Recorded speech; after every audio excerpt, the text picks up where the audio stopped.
ဘယ်တံမွေးရတာရှိုးလာတဲ့အခါကျွန်တော်အခြားငါးတစ်ကောင်ပြောင်းပြီးမွေးကြည့်ဖို့စဉ်းစားရပါတော့တယ်ကျွန်တော် flower home ကလည်းတိတ်ပြီးတော့မကြိုက်ဘူးအရင်ကလည်းမွေးဘူးတယ်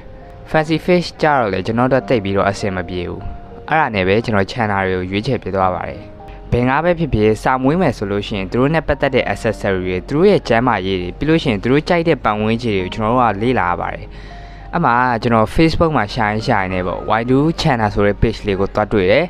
သူစီရ channel လေးတွေကတာမန်ထက်ပို့ပြီးတော့လှတယ်ပြီးလို့ရှိရင် quality ကလည်းကောင်းတယ်ပေါ့နော်အဲ့ဒါနဲ့ပဲသူစီရဝယ်ဖို့ကျွန်တော်ဆုံးဖြတ်လိုက်ပါတယ်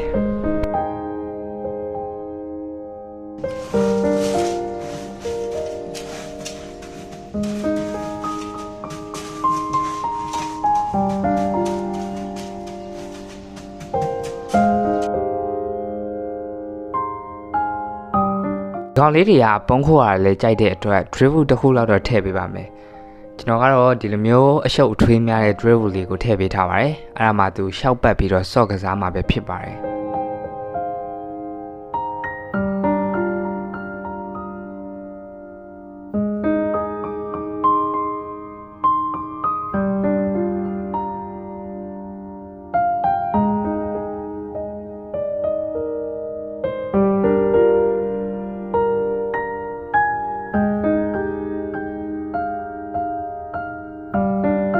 ဘာတာဖီတာအနေနဲ့ကတော့ကျွန်တော် spongy feeder ကိုပဲသုံးတာတယ် channel တွေကရေငိန်တာကိုကြိုက်တဲ့ကောင်လေးတွေပါအဲ့တော့ရေငိန်တာကသူတို့တက်ပို့ပြီးတော့ကောင်းပါတယ်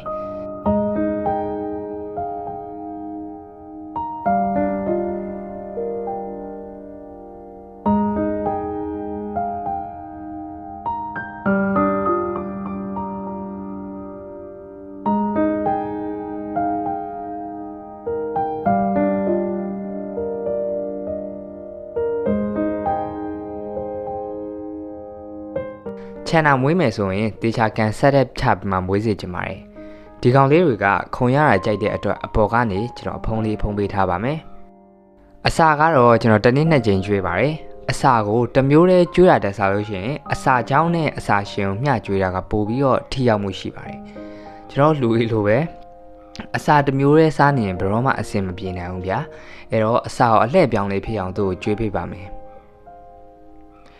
ဒီနေ့ဗီဒီယိုလေးကတော့ဒီလောက်ပါပဲနောက်ကြလို့ရှိရင် channel ရဲ့ပတ်သက်တဲ့ knowledge တွေကိုလည်းကျွန်တော်လေးလာမိတဲ့လောက်ကိုပြန်ပြီးတော့တင်ပေးသွားပါမယ်ကြည့်ရှုပေးကြတဲ့ကြောက်ချင်းစံကိုကျေးဇူးအထူးတင်ရှိပါတယ်နောက်ဗီဒီယိုမှာပြန်တွေ့ကြမယ်